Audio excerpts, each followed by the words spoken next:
Hello दोस्तों, आप सभी का स्टडी विद कॉन्सेप्ट चैनल पर बहुत बहुत स्वागत है। और दोस्तों आज हम हमारी इस महासीरीज जो चल रही है हमारी, उसके अंतर्गत हम काफ़ी सब्जेक्ट हैं उनको डिस्कशन कर रहे हैं। उसमें दोस्तों बेसिक सब्जेक्ट है वो भी चल रहे हैं, जैसे आपने देखेंगे बेसिक सब्जेक्टों के अंतर्गत हिस्ट्री, पॉलिटी, ज्योग्राफी, इकोनॉमी और उसके अलावा एनसीईआरटी में हिस्ट्री और ज्योग्राफी तो कंटिन्यू चल रही है और पॉलिटी भी चलेगी कंटिन्यू। तो हम दोस्तों इस महासीरीज के अंतर्गत आपके लगभग सारे सब्जेक्ट हैं उनको कवर करवा रहे हैं।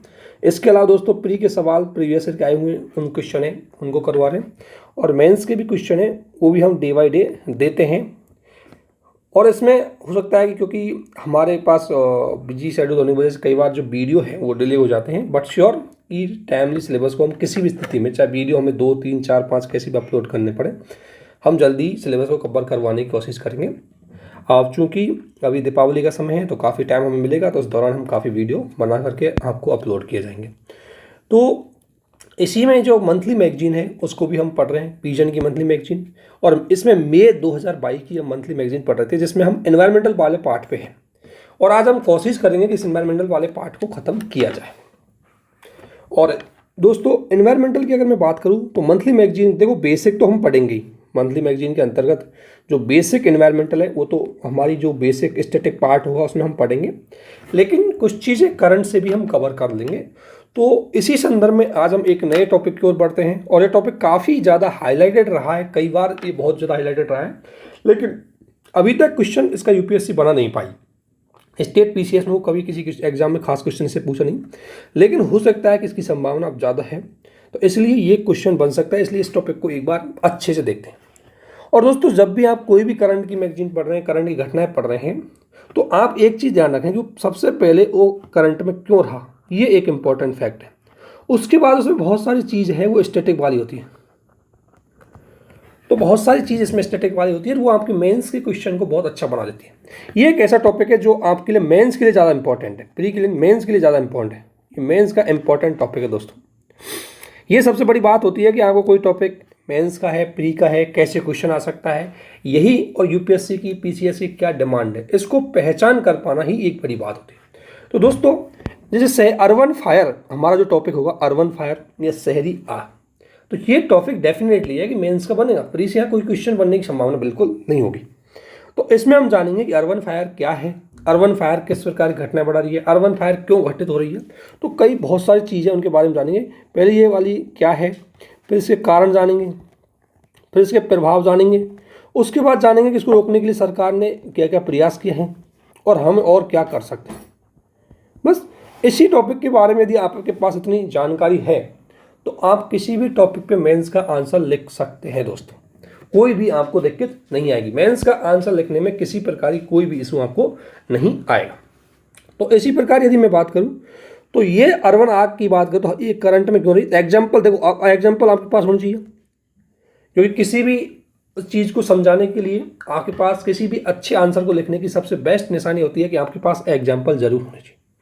तो इसने एग्जाम्पल दिया कि दिल्ली के मुंडका में एक कार्यालय में इमारत में भीषण आग लगने से कई लोगों की मौत हुई।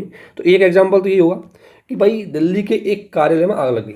तो सबसे पहले हमें समझना है कि शहरी आग क्या है। शहरी आग मुख्य रूप से है कि जो विभिन्न प्रकार के जो बिल्डिंग्स है, अपार्टमेंट्स है ना, उनमें कुछ विभिन्न प्रकार के कारणों की वजह से, चाहे वो कारण मानवीय कारण हो जाता है, कई बार इलेक्ट्रिसिटी का इशू हो जाता है, उन कारणों की वजह से जो शहर और उसके आसपास के क्षेत्र है उनमें मुख्य रूप से जो आग लग जाती है उसी को शहरी आग का दर्जा दिया गया है। जैसे इसने बोला है कि इस आग की संरचना मुख्य रूप से ये है कि घरों, स्कूल और व्यावसायिक भवनों में अगर ये मुख्य रूप से आग लगती है, और इससे क्या है कि उनको विभिन्न प्रकार तरीके से नुकसान पहुंचाती है। और यदि हम इसका एग्जाम्पल देखें, हाल ही में दिल्ली के मुंडका हुआ, तो ये इसको डिफाइन कर सकते हो आप भारत में शहरी आग, और इसका एग्जाम्पल आप देख सकते हो। ये एग्जाम्पल और भी है, दिल्ली के मुंडका में हुई, बहुत सारी जगह आग लगी हुई, तो उनकी एग्जाम्पल आप इसमें नोट डाउन कर सकते हैं।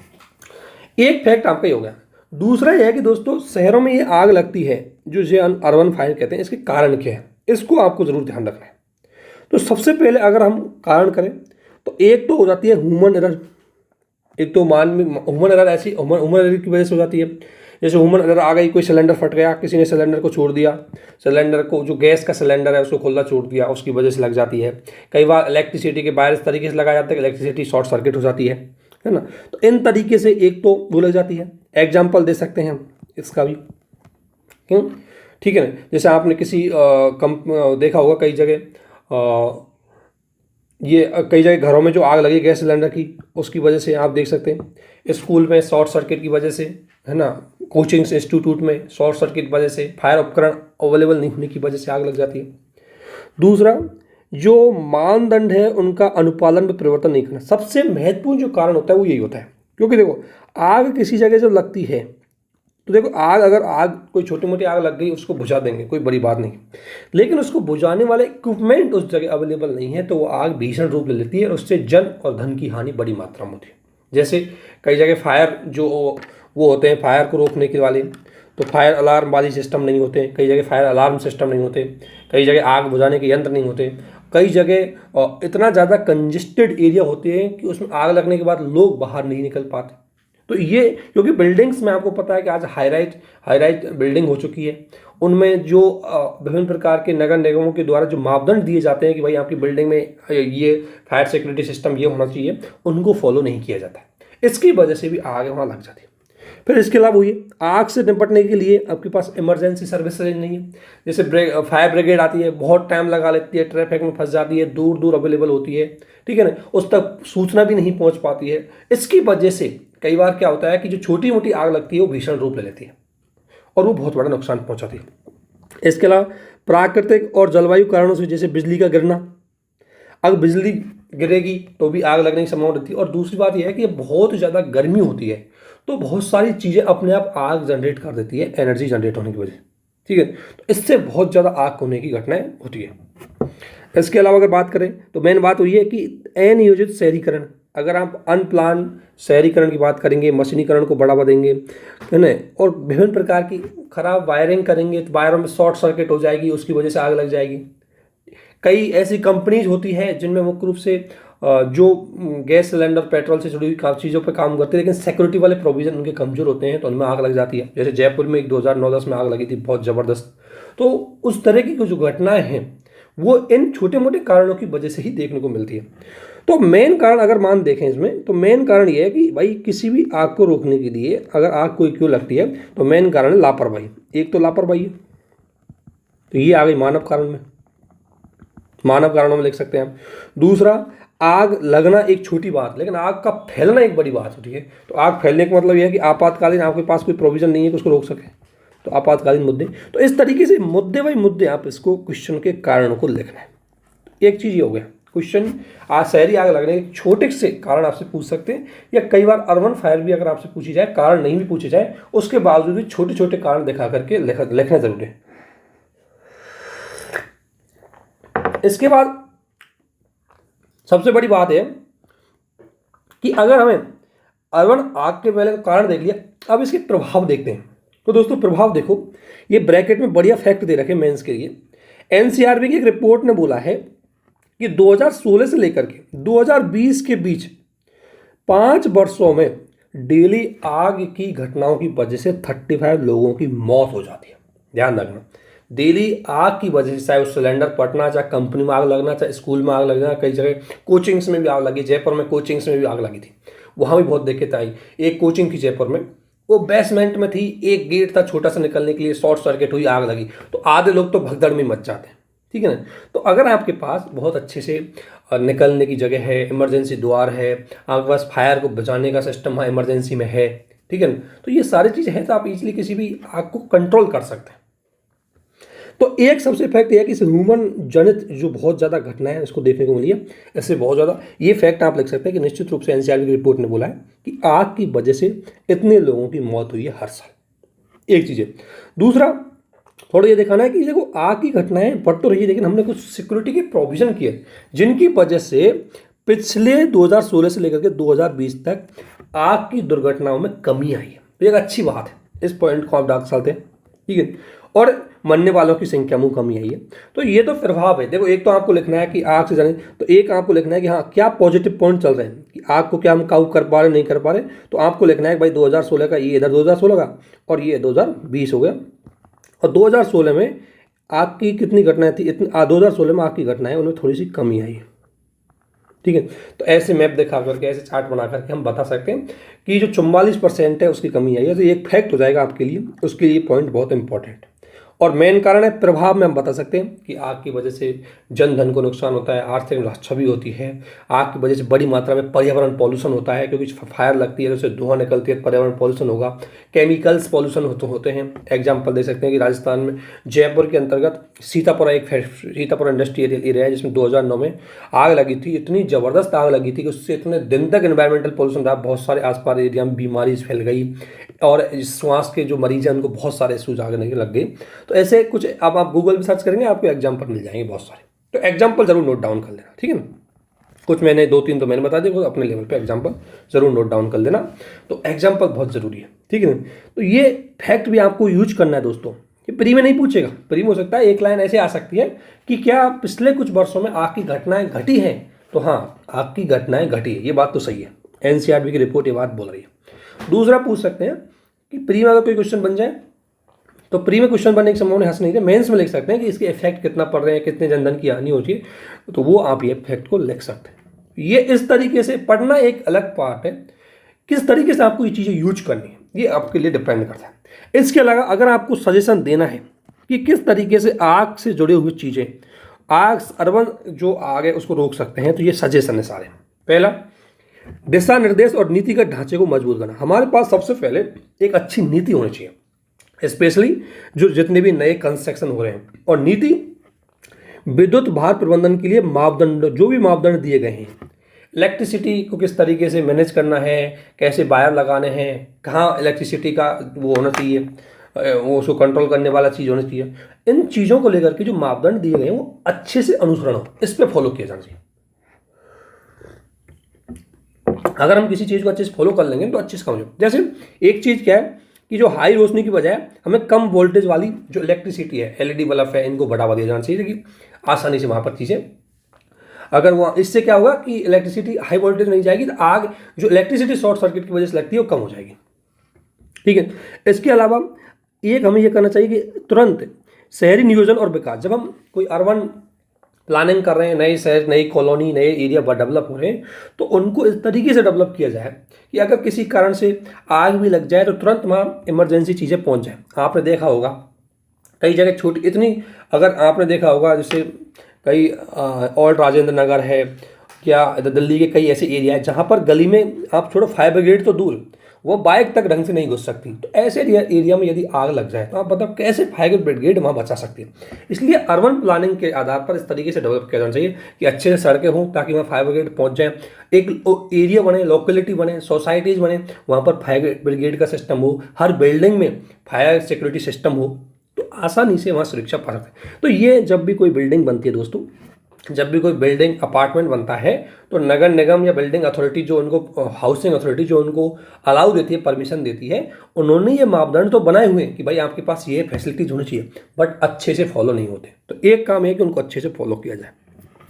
सेकंड है कि अग्नि सुरक्षा मापदंड को अच्छे से, वही बात है कि जो भी हमें परमिट लाइसेंस देते हैं, एनओसी देते हैं किसी बिल्डिंग को, भवन को, स्कूल को, कोचिंग को बनाने के लिए, उसका सही से जांच नहीं हो रही, वो जांच की जाए। जो भी लाइसेंस दे रहे हैं उनका सख्त समय देखा जाए कि इतने टाइम के लिए आपको लाइसेंस दिया गया है, इन चीज़ों के लिए लाइसेंस दिया गया है, लाइसेंस को नवीनीकरण किया गया है या नहीं किया गया है, इसको अच्छे से देखें। और अधिकारी है जो फायर ब्रिगेड से जुड़े हुए लोग हैं या लाइसेंस देने वाली अथॉरिटी है, उनको थोड़ा क्या बनाया जाए, अकाउंटेबल बनाया जाए, उन पर थोड़ा सा ध्यान रखा जाए, क्योंकि मेन कारण है इसमें करप्शन।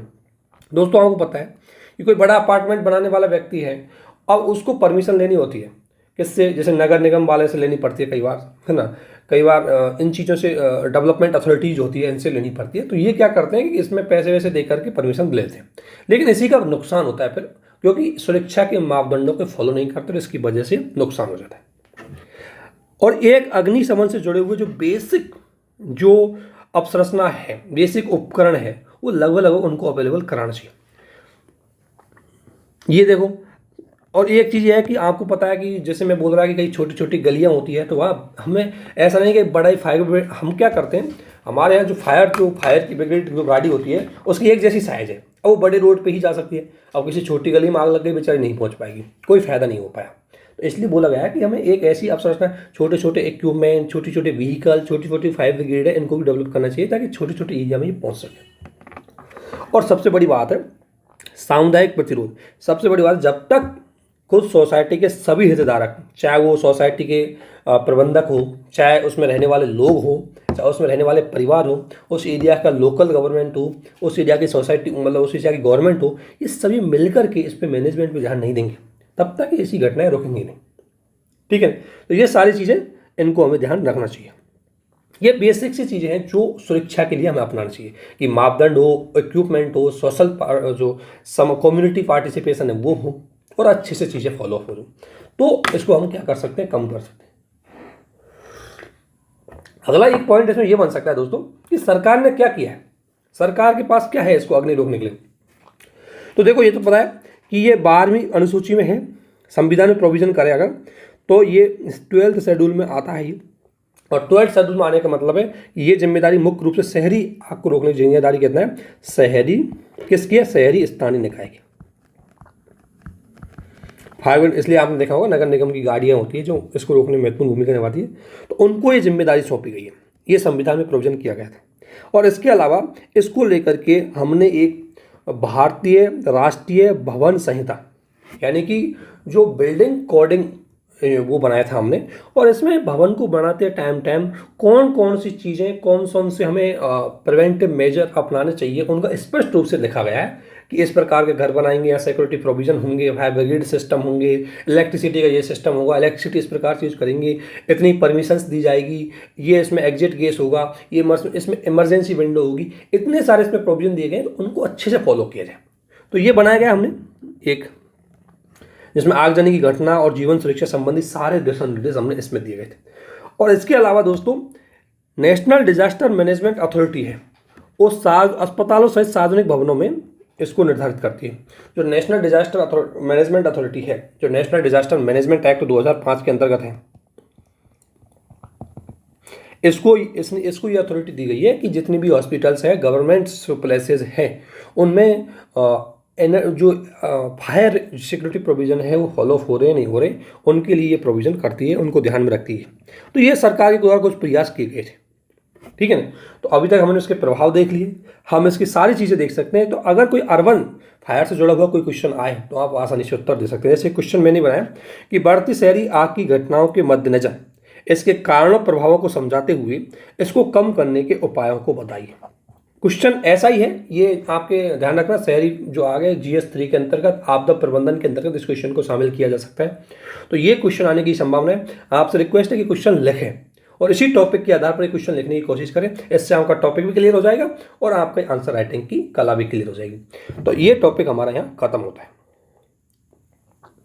अगला टॉपिक, जो छोटे छोटे टॉपिक जो प्री के लिए हमारे महत्वपूर्ण होते हैं, उनको पढ़ते हैं। एक दोस्तों इकोलॉजी को लेकर के कई फिलोसफिकल जो दर्शन आए हैं एनवायरमेंटल को लेकर के, उसमें दो दर्शन आपने सुने होंगे। एक होता है डीप इकोलॉजिज्म और एक होता है सैलो इकोलॉजिज्म। अब डीप और सैलो इकोलॉजिज्म की मैं बात करूं, जिन्हें हम बोलते हैं पारिस्थितिकी बात। वैसे ये पॉलिटी में थ्योरी चलती है, जो PSIR की थ्योरी होती है वहाँ पर भी चलती है पर्यावरण वाले मुद्दे पे, लेकिन इनकी बेसिक चीज़ आपको पता होनी चाहिए कि दोनों है क्या। बस ये इतना सा क्वेश्चन आपसे बन सकता है बस। और वैसे भी कोई पूछ भी सकते हैं आपसे कि डीप इकोलॉजिज्म और सैलो इकोलॉजिज्म, इन दोनों में क्या है, क्या डिफरेंस है, क्या बेसिक से बात करते हैं। दोस्तों दोनों एनवायरमेंटल से, इकोसिस्टम से जुड़े हुए फिलॉसफी है, दर्शन है, और दोनों एनवायरमेंटल की प्रबंधन की बात करते हैं, लेकिन इनका दृष्टिकोण अलग अलग है। जिसमें अगर मैं डीप इकोलॉजिज्म की बात करूँ, जिसे गहन पारिस्थितिकी की बात बोलते हैं, इसको मुख्य रूप से डेवलप किया था एक नॉर्वेजियन जो फिलोसफर थे, अर्नेज नेस ने इसको डेवलप किया था। उसने इसको पहली बार बताया था कि किस तरीके से चीज़ें की गई थी। लेकिन इन्होंने ये बताया कि पर्यावरण और मानव के बीच में कुछ चीज़ें उनको बताया था। जैसे ये गहन जो डीप इकोलॉजी में ये बात करता है कि पर्यावरण संकट के लिए मानव केंद्रित को दोषी ठहराए। यानी कि सबसे बड़ी बात हो रही है कि जो पर्यावरण संकट है इसका मेन कारण है ह्यूमन इंटरफेरेंस। लेकिन ये एक चीज़ कहते हैं, इनका मानना यह है कि मानव तो रहे सही, लेकिन उसके साथ साथ हमें पर्यावरण का भी ध्यान रखना है। यानी कि इनका कहना का मतलब यह है कि जब हम पर्यावरण को संरक्षण की बात करते हैं तो उसमें केवल फोकस हम मानव की करते हैं कि मानव पर्यावरण का इस प्रकार संरक्षण करे कि मानव को कोई दिक्कत ना है, ठीक है ना। तो ह्यूमन सेंट्रिक चीज़ों पर ज़्यादा फोकस करते हैं। तो इसने बोला कि मानव की तो करो बट दूसरी चीज़ों को भी करो, आसपास के एनवायरमेंटल की भी करो, पर्यावरण की भी करो। अर्थात इसका कहने का मतलब है मानव को भी सुरक्षित रखो, उसके साथ साथ प्रकृति को भी सुरक्षित रखा जाए। तो ये जियो और जीने दो के सिद्धांत पे काम करता है, ठीक है। इसमें प्रकृति और मानव दोनों को सुरक्षा की बात की गई है, दोनों को वरीयता दी गई है, ठीक है। यानी कि प्रकृति को भी वरीयता दी गई है, जीव जंतु को वरीयता दी गई है और ह्यूमन को भी वरीयता दी गई है ना। तो इसलिए ये गहन परिस्थिति की बात इस बात की बात करते हैं कि हमें अन्य जीवों के हितों की उतनी ही गंभीरता से फॉलो करना चाहिए। यानी कि इस एनवायरमेंटल में केवल मानव ही एक प्राणी नहीं, अन्य प्राणी भी है, पेड़ पौधे जीव जंतु है, इनको भी उतना ही संरक्षण दिया जाना चाहिए जितना हम मानव को देते हैं। यही बात कहती है डीप इकोलॉजी, ठीक है ना। तो ये जियो और जीनोदू के सिद्धांत पे काम करती है। जैसे यदि बात करें हम, जैसे एक एग्जांपल दिया गया, जैसे मान लो हम क्लाइमेट चेंज की बात करते हैं, हम क्लाइमेट चेंज होती है तो हम ये की फोकस करते हैं अरे ह्यूमन को कैसे बचाया जाए, टेम्परेचर को कैसे कंट्रोल किया जाए, हेल्थ को कैसे ध्यान रखा जाए। लेकिन इसके साथ साथ हमें ये भी रखना चाहिए कि पेड़ पौधे जीव जंतु है वो भी एक क्लाइमेट चेंज की वजह से जो नुकसान होगा उनको कैसे बचाया जाए। ये बात करते हैं डीप इकोलॉजी में, ठीक है ना। जैसे इसमें ये देखो चित्र देखो, इसमें सबकी बात की गई। इसमें ह्यूमन ओनली पार्ट है नेचर का, ह्यूमन सुपीरियर नहीं है, इन्होंने ह्यूमन को सुपीरियर नहीं माना है, ठीक है। जिस प्रकार से अन्य प्राणी है इकोसिस्टम में, ठीक उसी प्रकार से ह्यूमन भी एक प्राणी है, ठीक है ना। और इसलिए इसने बोला कि अगर हमें एनवायरमेंटल को बढ़ाना है तो ह्यूमन को अपनी जो लाइफ स्टाइल है उसमें चेंज करना होगा। और क्या चेंज करना है, जैसे एक एग्जांपल से दिया, जैसे हम ट्रांसपोर्टेशन में बहुत सारी चीज़ें यूज करते हैं, तो इन्होंने बोला कि हम ऐसे इंजनों का डेवलपमेंट करना होगा जो कम दहन करते हो किसका, जीवाश्मों का, ठीक है। आंतरिक दहन है, उन आंतरिक दहन वाले इंजनों का यूज करो जिससे कि पर्यावरण प्रदूषण और ये चीज़ें कम। तो कुल मिलाकर के अगर डीप इकोलॉजी की जो मूल जो अगर बात करें तो मूल थ्योरी ये है कि खुद भी जियो और दूसरे को जीने दो। अर्थात ह्यूमन और नेचर दोनों इक्वल है, नेचर का उतना ही सुरक्षा की जानी चाहिए जितनी ह्यूमन की करते हैं, because human is the part of nature. तो जिस प्रकार से इस नेचर में ह्यूमन को सम्मान दिया जाता है, ह्यूमन की सुरक्षा की जाती है, ठीक उसी प्रकार से अन्य प्राणी जीव जंतु है उनकी भी सुरक्षा की जानी चाहिए। ये मेन थ्योरी है डीप इकोलॉजी की, ठीक है। इसको लेकर के इसीलिए कहते हैं कि जो डेवलप्ड कंट्री है वो क्लाइमेट चेंज, इनका मानना है कि डेवलप्ड कंट्री है क्लाइमेट चेंज के लिए ज़्यादा जिम्मेदार है, क्योंकि उन्होंने पहले नुकसान ज़्यादा किया था, उन्होंने पॉल्यूशन को, क्लाइमेट चेंज को बढ़ावा पहले दिया था। इसलिए इसको लेकर के कई बार डिस्प्यूट भी पैदा हो जाते हैं, क्षेत्रीय मतभेद भी पैदा हो जाते हैं। कई बार डेवलप्ड कंट्री इस थ्योरी को नहीं मानते, ठीक है। अगली थ्योरी, ये बेसिक से पता होना चाहिए, कई बार हमको मिलेगा डीप इकोलॉजी का मतलब क्या है। तो डीप इकोलॉजी एनवायरमेंटल मतलब नेचर और ह्यूमन दोनों को साथ में लेकर चलती है, और नेचर में पेड़ पौधे जीव जंतु और खुद मानव भी नेचर का ही पार्ट है। अगर बात करूं मैं सेलो इकोलॉजी की अगर मैं बात करूं तो ये थोड़ी सी क्या करती है, ये कहता है कि अगर हम किसी भी पर्यावरण सुरक्षा में, जलवायु परिवर्तन में अगर मानव के आधार पर ही सुरक्षा बढ़ावा दे रहे हैं तो कोई बुरी बात तो नहीं है। जैसे मैं क्लाइमेट चेंज पे क्यों फोकस कर रहा हूं, क्योंकि ह्यूमन को सुरक्षा रखनी है। तो गहन पारिस्थितिकी की बात से ये एकदम ये अलग हो जाते हैं। कैसे अलग होते हैं, ये कहता है कि जलवायु परिवर्तन इसलिए रोकना है क्योंकि मानव के हितों के लिए जरूरी, ये केवल ह्यूमन नहीं, ह्यूमन जो इंटरेस्ट है उसी पे फोकस करते हैं, इसलिए केवल किस पे फोकस करते हैं, मनुष्य को प्राथमिकता देते हैं। देखो बात तो ये है कि दोनों पर्यावरण सुरक्षा की बात करते हैं, लेकिन गहन पारिस्थितिकी की बात ही कहते हैं कि हमें पर्यावरण सुरक्षा इसलिए करनी है क्योंकि मानव के साथ साथ प्रकृति को भी बचाना है। और सेलो जो इकोलॉजी में है ये कहते हैं कि हम पर्यावरण की सुरक्षा इसलिए करते हैं क्योंकि मानव के हितों की रक्षा करनी है। तो ये ह्यूमन जो इंटरेस्ट है उनको सुपीरियर देते हैं, जैसे आपने देखा होगा चित्र में ह्यूमन इंटरेस्ट इसमें सुपीरियर रखा गया है। बेसिकली दोस्तों इन दोनों में यही डिफरेंस है। अगर आपसे कोई पूछे तो इतना बता देना कि जो डीप है वो ह्यूमन प्लस नेचर दोनों को साथ में लेकर चलने की बात करता है। जितना इंपॉर्टेंट हम मानव के हितों की बात करते हैं उतना ही इंपॉर्टेंट हमें नेचर के अन्य प्राणियों की बात करनी चाहिए। यह है डीप इकोलॉजी फिलॉसफिकल थ्योरी। और सेलो इकोलॉजी फिलॉसफिकल थ्योरी कहती है कि नहीं, हम जो भी काम करते हैं उसका मेन कारण ह्यूमन सेंट्रिक है, ये ह्यूमन सेंट्रिक को ज़्यादा इंपॉर्टेंट देते हैं, इसलिए इन्होंने ह्यूमन को सबसे ऊपर रखा है। ये मेन चीज़ है बस, और इसी को ग्लोबल लेवल पर सबसे ज़्यादा दृष्टिकोण इसी को माना जाता है।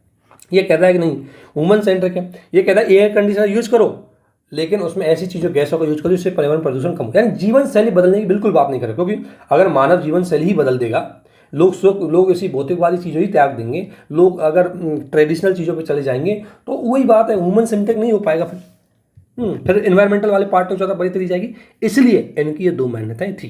तो इनमें ज़्यादा कुछ समझने वाली नहीं, इतनी सी बात ध्यान रखनी है कि ह्यूमन सेंट्रिक है, डीप इकोलॉजी में है वो ह्यूमन के साथ साथ नेचर को इंपॉर्टेंट देता है, और सैलो है वो ज़्यादातर हर चीज़ में ह्यूमन को इंपॉर्टेंट देता है। इसलिए डीप इकोलॉजी ने बोला है कि अगर जीवन शैली में बदलाव नहीं करके, जैसे ये सैलो बोलते हैं कि असमानता को बढ़ना, उदाहरण कार्य कि भाई सही बात है, अगर हम, इसने एक बढ़िया एग्जांपल दिया है कि दुनिया की केवल 5% आबादी बाउल अमेरिका दुनिया की ये है, देखो ये डीप इकोलॉजी में इस चीज़ का विरोध हो जाता है। भाई डीप इकोलॉजी में कह रहा है कि पर्यावरण का नुकसान, अगर हम बात करते हैं ह्यूमन सेंट्रिक की, अगर ह्यूमन सेंट्रिक की बात करते हैं, जैसे सैलो इकोलॉजी वाले बात करते हैं, तो क्या अमेरिका के लोग इस सारी ऊर्जा को कंज्यूम करके उसका प्रभाव बेचारे मालदीव पे पड़ता है, छोटे छोटे बांग्लादेश पे पड़ता है, तो ये बात भी तो गलत है। इसलिए गैर पारिस्थितिकीवादी का कहना है कि जीवन शैली में बदलाव नहीं करके ये उतला पारिस्थितिकीवादी देशों के बीच भी असमानता की ओर बढ़ता है। ऑब्वियसली असमानताएं बढ़ेंगी, क्योंकि एग्जांपल ये कि अगर दुनिया की केवल 5% आबादी अमेरिका में रह रही है और वो दुनिया की लगभग 17% ऊर्जा का खपत कर रही है, तो अन्य देशों में तो बेचारे जो गरीब देश है उनके पास ऊर्जा कहाँ बचेगी, उनके पास पर्यावरण की समस्याएं ज़्यादा आ जाएंगी, उनको इशू ज़्यादा आ जाएंगे। सेशल्स, मालदीव हुआ, ऐसे छोटे छोटे देश पानी में डूब जाएंगे।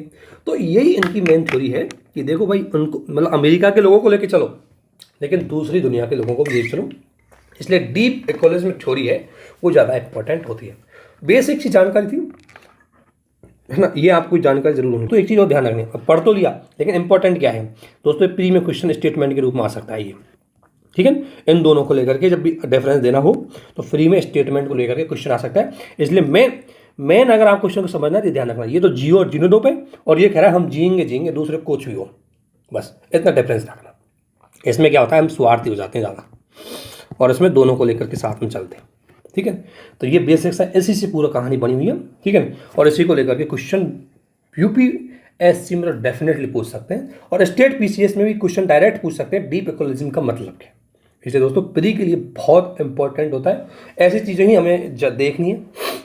और ये फैक्ट भी आपको पता हो सकता है, ये फैक्ट आप कहीं भी यूज कर सकते हैं। अगर कई बार आपने सुना होगा कि जो कॉमन बट डिफरेंशियल रेस्पॉन्सिबिलिटी वाला जो थ्योरी है कि भाई विकसित देश है उनको ज़्यादा भूमिका निभानी चाहिए, उसका कारण ये है कि भाई ऑब्वियसली अमेरिका जब 5% आबादी होते हुए 17% ऊर्जा का कंज्यूम कर रहा है, तो उसकी भूमिका ज़्यादा होनी चाहिए। अगला एक रिपोर्ट है, रिपोर्ट हमेशा दो जगह काम आती है, एक तो प्री का क्वेश्चन बनने के लिए, और दूसरा आपको मेंस में फैक्ट देने के लिए। जब भी रिपोर्ट कोई पढ़ो तो दो आधारों पर उस रिपोर्ट को पढ़ो कि प्री में ये लिए क्या यूज हो सकता है और मेंस में क्या यूज हो सकता है। एक रिपोर्ट है global state of the global climate report 2021। तो सबसे पहले अगर प्री के हिसाब से मैं देखूं दोस्तों, सबसे पहले हमारे पास पता होना चाहिए कि प्री के पॉइंट ऑफ व्यू से, कि प्री के पॉइंट ऑफ व्यू से ये है कि प्री के पॉइंट ऑफ व्यू कि इसको जारी करता कौन है। स्टेट पीसीएस हो तो यूपीएससी डायरेक्ट क्वेश्चन पूछता था, इसको जारी करता कौन है। तो वैश्विक जलवायु स्थिति रिपोर्ट या states of global climate report 2021, इसको जारी करने वाली संस्था है विश्व मौसम विज्ञान संगठन। और ये किन किन मापदंडों के आधार पर जारी की जाती है, तो ये 5-6 मापदंड है, इनको भी आपको याद रखना है। ऑब्वियसली एक तो टेम्परेचर होगा, ठीक है, महासागरीय ऊष्मा, महासागरीय अम्लीकरण, समुद्र के स्तर में वृद्धि, बर्फ का हिमनद, और ये सभी चीज़ें एक दूसरे से जुड़ी हुई है, कोई आपको ज़्यादा बड़ी याद नहीं रखनी बात है। भाई देखो टेम्परेचर, अगर टेम्परेचर है इसी से मौसम संबंधी घटनाएं होंगी। फिर महासागर है तो महासागर में तापमान भी होता है, उसका जल स्तर भी होता है, उसकी लवणता भी होती है, ठीक है, और उसका जो हिम का पिघलना भी होता है, क्योंकि हिम के पिघलने से ही जल में वृद्धि होती है। तो 6 इसके संकेतक हैं, और इन 6 संकेतों का कारण ये कि 6 संकेतों पर किसका प्रभाव पड़ता है, क्लाइमेट चेंज का। ये क्लाइमेट चेंज से ही जुड़े हुए संकेतक है, इसलिए इनको क्लाइमेट चेंज की वजह से मौसम जैसी घटनाएं बढ़ती है, टेम्परेचर बढ़ता है, महासागर में तापमान बढ़ता है, महासागर में टेम्परेचर बढ़ेगा तो उसमें एसिडिटी भी बढ़ेगी, अम्लीकरण भी बढ़ेगा, ठीक है ना, समुद्र एसिडिटी उसका पिघलन भी होगा तो उससे जल स्तर भी बढ़ेगा। तो ये सारे फैक्ट है, इनको ये हो गए आपके प्री के फैक्ट ऑफ से। ये प्री के फैक्ट है, पढ़ते टाइम आपको अगर इतना पता होगा तभी तो पढ़ने का फायदा, अदरवाइज कोई फायदा है नहीं। इसके अलावा ये बात है कि ये थोड़ी सी ऐसी जानकारी इसको वैसे ही पढ़ लिया करो, ऐसी चीज़ों को ज़्यादा पढ़ने की दिक्कत नहीं है। अब दिक्कत है कि रिपोर्ट के निष्कर्ष, ये ज़्यादा इंपॉर्टेंट। कोई भी रिपोर्ट आप पढ़ रहे हैं उसके कंक्लूजन होते हैं, निष्कर्ष होते हैं, वो होते हैं आपके मेंस के लिए ज़रूरी। मेंस में जब भी आपको फिर फैक्ट फिगर केस स्टडी डालनी होती है तो यहाँ से आती है। और इसके अलावा इनको एक चीज़ और है, कई बार प्री के स्टेटमेंट ये बन जाते हैं। प्री के स्टेटमेंट इतना बनते हैं, प्री ये पूछते हैं कि प्री में पूछा जाता है कि कोई चीज़ बढ़ी है या घटी है, इतना पूछा जाता है। उसमें ये नहीं पूछेंगे आपसे कि कितना परसेंटेज बढ़ी है कितना परसेंटेज घटी है। प्री में सिर्फ इतना पूछा जाएगा कोई चीज़ घटी है बढ़ी है। मेंस में आपको क्या करना है कि फैक्ट लिखना है कि हाँ ये चीज़ बढ़ी है परंतु इतना परसेंटेज बढ़ी। तो इसके कुछ निष्कर्ष है वो देख लेते हैं मेंस के पॉइंट ऑफ व्यू से। जैसे 4 प्रमुख जलवायु परिवर्तन, इसमें 6 है टोटल, 4 में से प्रमुख जलवायु परिवर्तन ने ग्रीन हाउस गैस, समुद्र स्तर में वृद्धि और ये 4 है, इन्होंने बहुत ज़बरदस्त तरीके से वृद्धि की है, मतलब ये बड़े हैं, ये बात उसने बढ़ाई। ठीक है। इसके अलावा कार्बन डाइऑक्साइड की अगर मैं बात करूं तो जो पूर्व औद्योगिक जो 1750 से, क्योंकि मेन बार कार्बन डाई जो ऑक्साइड है उसका बढ़ने का कारण है इंडस्ट्रियलाइजेशन। तो इंडस्ट्रियलाइजेशन से पहले और अब में लगभग 150 या 149% की वृद्धि हो चुकी है अब तक। ऑब्वियसली CO2 बढ़ेगी, ग्रीन हाउस गैस बढ़ेगी, टेम्परेचर बढ़ेगा और क्लाइमेट चेंज बढ़ेगी, इसमें भी जारी है, ध्यान रखना। अब पूछ सकते हैं कि क्या मीथेन और नाइट्रोजन ऑक्साइड में वृद्धि जारी है? हाँ बिल्कुल जारी है। इस रिपोर्ट ने बोला कि ये भी बढ़े हैं, कार्बन डाइऑक्साइड भी बढ़ी है, सब चीज़ बढ़ रही है। इसके अलावा टेम्परेचर भी बढ़ रहा है। पिछले 7 वर्ष सबसे गर्म रहे थे, ये भी ध्यान रखना। इसके अलावा ला नीना की घटनाएं सीमित प्रभाव के कारण 2021 से कुछ वर्षों की तुलना में कम रही। अब ला नीना अल नीना हम ज्योग्राफी में अच्छे से पढ़ेंगे दोस्तों। एक होता है ला नीना, एक होता है अल नीना, ठीक है। ये ज्योग्राफिकल कुछ इंसिडेंट्स होते हैं क्लाइमेट से जुड़े हुए, उनको हम अच्छे से पढ़ेंगे, इनका मैप बना करके। जब ज्योग्राफी की हम बेसिक चीज़ें पढ़ेंगे वहाँ आएगा। इसके अलावा बेसिक अगर मैं बात करूँ तो टेम्परेचर का नया रिकॉर्ड हो रहा है, ये तो आपको पता है, इसको छोड़ो। भारत के समुद्री तट पर भी बहुत ज़बरदस्त गति से उसको बढ़ रहा है। एक फैक्ट आ सकता है कि भारत पे क्लाइमेट चेंज का इफेक्ट क्या चल रहा है, ध्यान लिख सकते हैं कि भारत के जो तटवर्ती क्षेत्र है वहाँ पर भी सी लेवल बढ़ रहा है, और सी लेवल 0 से 2.5 mm प्रति वर्ष की दर से बढ़ रहा है, जो वैश्विक औसत से भी ज़्यादा है। ध्यान रखना, वैश्विक में तो इससे कम है, भारत में जो सी लेवल बढ़ रहा है बहुत ज़्यादा बढ़ रहा है, क्योंकि बिकॉज भारत में हिमालय है और हिमालय से वो ग्लेशियर पिघलेंगे, तो डेफिनेटली इसका प्रभाव भारत पे देखेगा। इसके अलावा एक क्वेश्चन ये है कि देखो सबसे ज़्यादा आंतरिक विस्थापन मतलब है जैसे इंडिया है, इंडिया का मान लें ये राजस्थान का क्षेत्र है, ये बात दक्षिण भारत का क्षेत्र है, पूर्व भारत का क्षेत्र है। अब यहाँ टेम्परेचर ज़्यादा होगा तो लोग यहाँ से भग के अगर दक्षिण भारत में चले जाएंगे, यहाँ से भग के अगर नॉर्थ ईस्ट में चले जाएंगे तो इसको बोलेंगे आंतरिक विस्थापन। और मोस्टली आंतरिक विस्थापन होता है वो क्लाइमेट चेंज की वजह से होता है। जब किसी क्षेत्र विशेष में, जैसे मान लो राजस्थान में सूखा ज़्यादा पड़ गया, लोग कमाने के लिए कहाँ चले जाएंगे, बम्बई चले जाएंगे, दिल्ली चले जाएंगे, कलकत्ता चले जाएंगे, तो माइग्रेशन हुआ नहीं हुआ, उसी को बोलते हैं हम आंतरिक माइग्रेशन, ठीक है। तो सबसे ज़्यादा किन देशों में हुआ है? चीन में, वियतनाम में और फिलीपींस में, इनमें बहुत ज़्यादा हुआ है। ऑब्वियसली चीन का बहुत बड़ा पार्ट डेजर्ट है और क्लाइमेट चेंज की वजह से वहाँ जिंदगी और ख़राब हो जाती है, इसलिए लोग चीन के दूसरे पार्ट विशेषकर पश्चिम से पूरब की ओर चले जाते हैं, ठीक है। अंटार्कटिका के ऊपर जो ओजोन छिद्र है, ओजोन छिद्र का मतलब आप समझते होंगे कि ओजोन जो परत है उसकी साइज कम होती चली जाती है, तो वो भी बहुत तेज़ गति से बढ़ रहा है ना। एक दोस्तों पोलर वॉर्टेक्स, ये पोलर वॉर्टेक्स देखो, इन 2-3 चीज़ों को ध्यान रखना। पोलर वॉर्टेक्स, अल्नीनो, लालिनो और 2-4 घटनाएं, जितने भी ज्योग्राफी की से जुड़ी हुई चीज़ें आएंगी, टर्मिनोलॉजी आएंगी, उनको हमने अच्छे से स्टैटिक वाले पार्ट में नोट्स में शायद आपको नोट हमारे नोट शेयर किए उसमें भी है, इनको अच्छे से बताएंगे चित्र के माध्यम से। यहाँ सिर्फ आपको ध्यान रखना कि जो पोलर वर्टेक्स है या निचले तापमान में औसत रूप से अधिक ठंडा होगा, तो इससे क्या होगा, देख ध्यान रखना, इससे भी क्लाइमेट जो ओजोन 3 इसमें नुकसान होता है। क्योंकि दोस्तों ओजोन बनने के लिए आपको पता है 3 तत्व होते हैं, O+O+O, और ये 3 तत्व है। ये होता है कि जब ओजोन का एक नियम है, आपने नॉर्मली सुना होगा कि दिन के समय O3 बनता है और रात के समय टूटता है। इसका कारण क्या है कि दिन के समय सूर्य के तापमान से बनता है और जो रात में सूर्य का तापमान नहीं होता तो नहीं बनता। इसलिए समताप मंडल की ऊपरी परत, जो समताप मंडल में अगर अधिक ठंडी होगी, समताप मंडल की जो निचली परत है वही क्या होती है, ओजोन होती है। अगर वो ज़्यादा ठंडा होगा तो वहाँ ओजोन ज़्यादा नहीं बन पाएगी, ठीक है। तो इसकी वजह से ओजोन नहीं बन पाती है। और ध्रुवीय पोलर वॉर्टेक्स है, वही छोटा सा बताता हूँ। जैसे ये ग्लोब है, ये 90% वाला पार्ट होता है जो 90 डिग्री नॉर्थ है, ये इसके पास, अब ये बहुत ठंडा होता है, आर्कटिक एरिया वगैरह का होता है। तो इसमें एक क्या होता है कि ये एक बिल्कुल वॉर्टेक्स बना होता है ये गोल टाइप में, और ये क्या होता है कि ध्रुवीय क्षेत्रों में ठंडी ठंडी हवाएं चलती रहती है, उनको यहीं तक रोक लेता है। इन ठंडे जो क्लाइमेट होती है इसको नीचे नहीं जाने देता। लेकिन पोलर वॉर्टेक्स कभी जब टूट जाता है, कमज़ोर हो जाता है ना, तो इससे क्या होता है, अगर ये कमज़ोर हो जाएगा तो इस एरिया में ठंडी बढ़ जाएगी, क्योंकि टूट के नीचे हवाएं बाहर जाएंगी। तो पोलर वॉर्टेक्स को और अच्छे से पढ़ाएंगे, लेकिन पोलर वॉर्टेक्स की वजह से ओजोन क्षेत्र पर नकारात्मक प्रभाव पड़ रहा है। पोलर वॉर्टेक्स है वो जनरली ये है कि जो ध्रुवीय क्षेत्र है उनमें लो प्रेशर,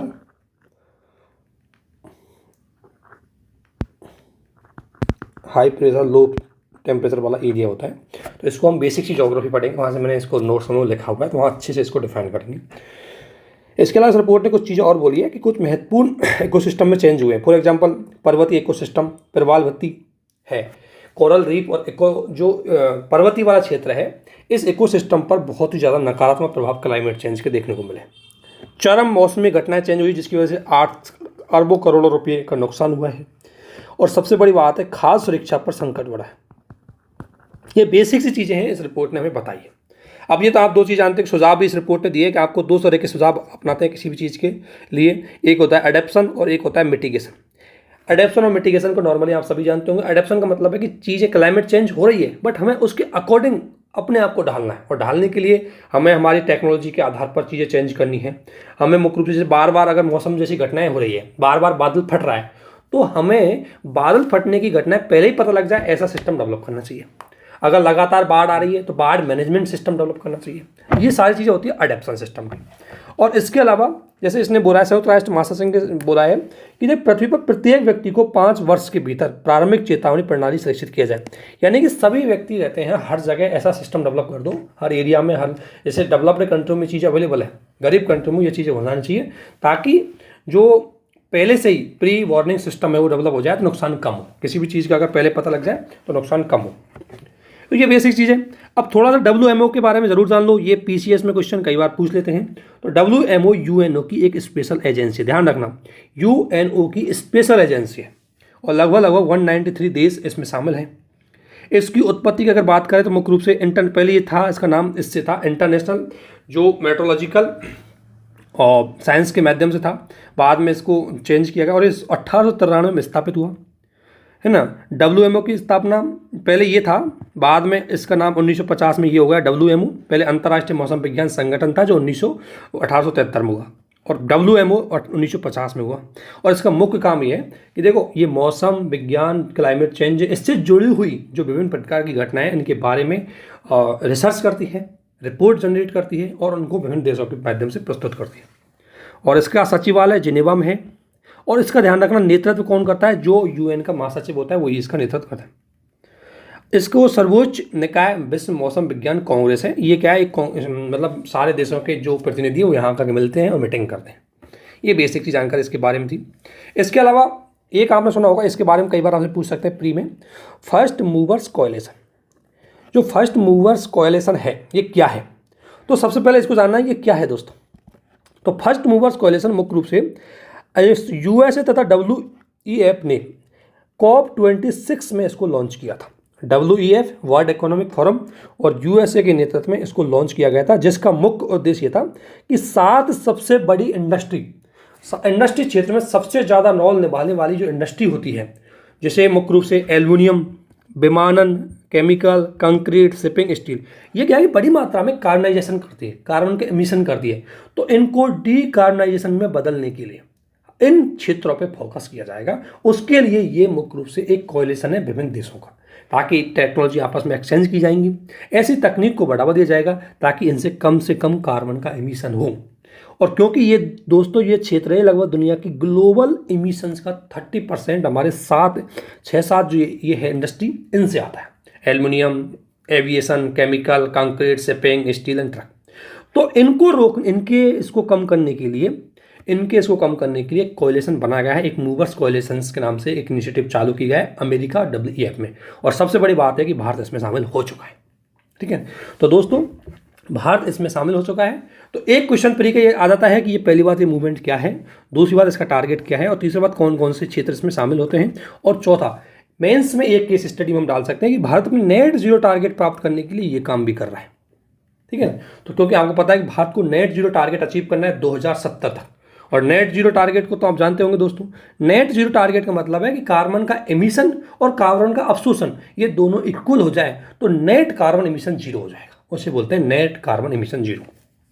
ठीक है, इसके अलावा एक पहल और आई है, ये छोटे छोटे जो फैक्ट है प्री के लिए आते आते साथ साथ में इनको मेंस में अगर हमें बताया जाए कि भारत द्वारा अपने नेट जीरो टारगेट को प्राप्त करने के लिए क्या क्या प्रयास किए जा रहे हैं, सरकार के क्या क्या प्रयास है, क्या भारत सच में नेट जीरो टारगेट को प्राप्त कर पाएगा नहीं कर पाएगा, ऐसी चीज़ों में फैक्ट हमारे काम आते हैं।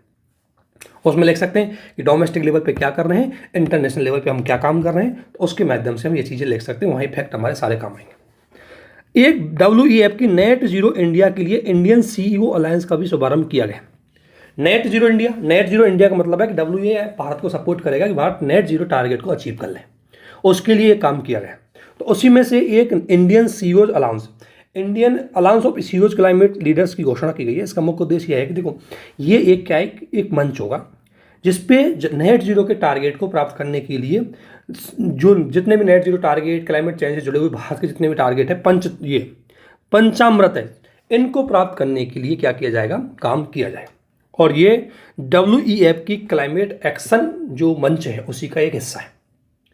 और इसमें मुख्य रूप से पंचामृत जो हमारे प्रधानमंत्री जी के द्वारा पंचामृत जो डिसाइड किए गए थे COP26 के अंतर्गत, उनको पूरा फोकस इसमें किया जाएगा कि उनको प्राप्त पंचामृत यानी 5 लक्ष्य भारत के क्लाइमेट चेंज को लेकर के उनको अचीव करने पर हम पूरा फोकस करेंगे। इसके लिए ये alliance of CO climate change है, इसकी शुभारंभ की गई है।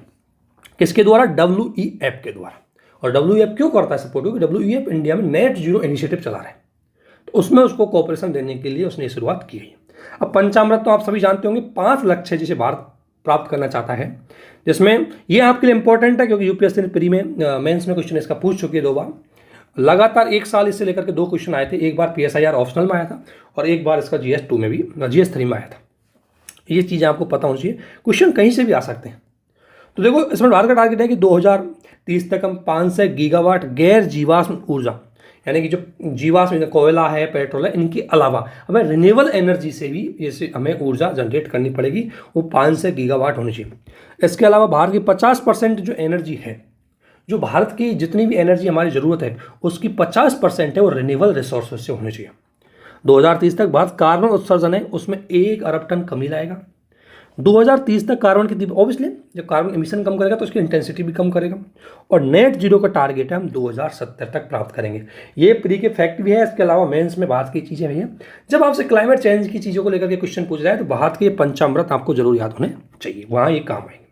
और CO अलायंस है, इसमें विभिन्न प्रकार के कंपनीज के CEO जो होंगे, विभिन्न प्रकार के सरकार के पार्टिसिपेटर भी होंगे और ये डिस्कशन करेंगे, ये नए नए रिसर्च उनको करेंगे, मुद्दों का समाधान करेंगे ताकि आने वाली समस्या उनका समाधान किया जा सके। और एक है एक ग्रीन न्यू डील।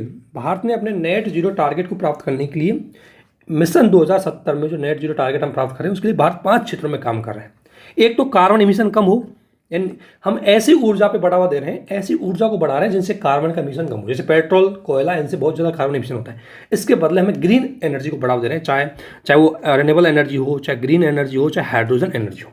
इनके माध्यम से कार्बन का एमिशन हम कम करें। दूसरा ग्रीन मोबिलिटी।